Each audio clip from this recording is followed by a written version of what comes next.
You know, I think Rodney King said it best when he said, "Can't we all just get along?" Welcome to this week's Connections as we look at the subject of peace between us.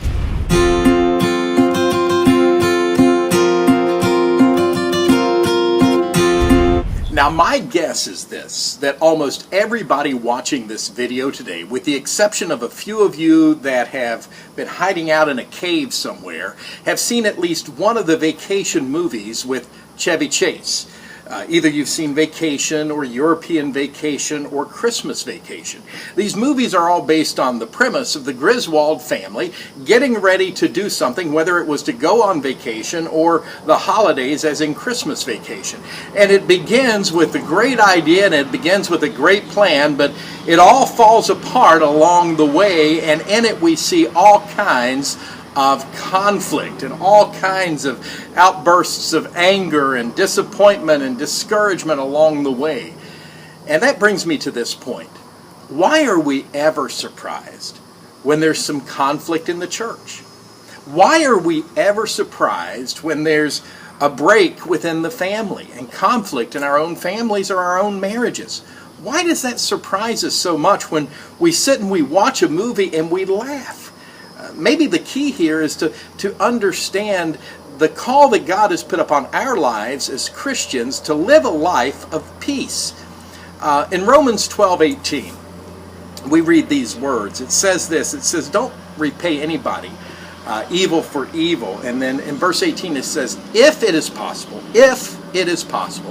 as far as you are concerned, as far as it depends on you, live at peace with everyone.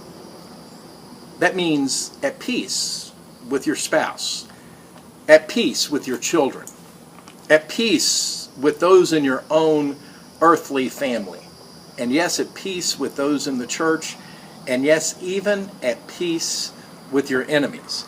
God calls us to live this life that requires us to have a heart that can love people.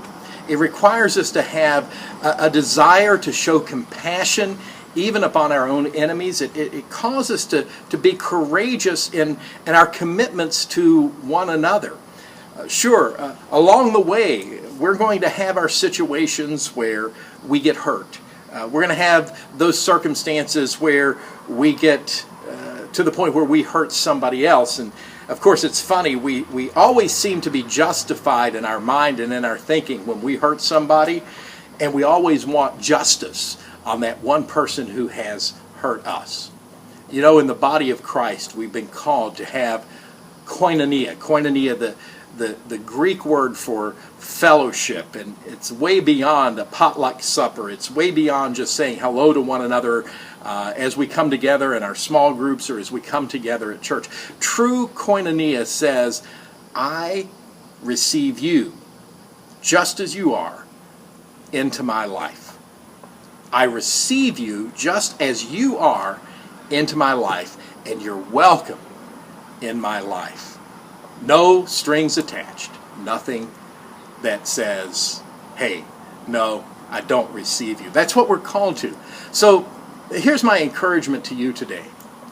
When it comes to your spouse, your children, your family, your church family, for those of you who are attached to a church, your pastor, your neighbors, those that you live around, work around, play around, as far as it depends on you, if at all possible, live at peace with one another.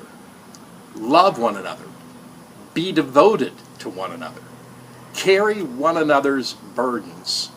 And in this way, you fulfill the law of Christ, which says to love God and to love one another. May the Lord bless you as you enter into great opportunities to connect in relationship with one another. God bless.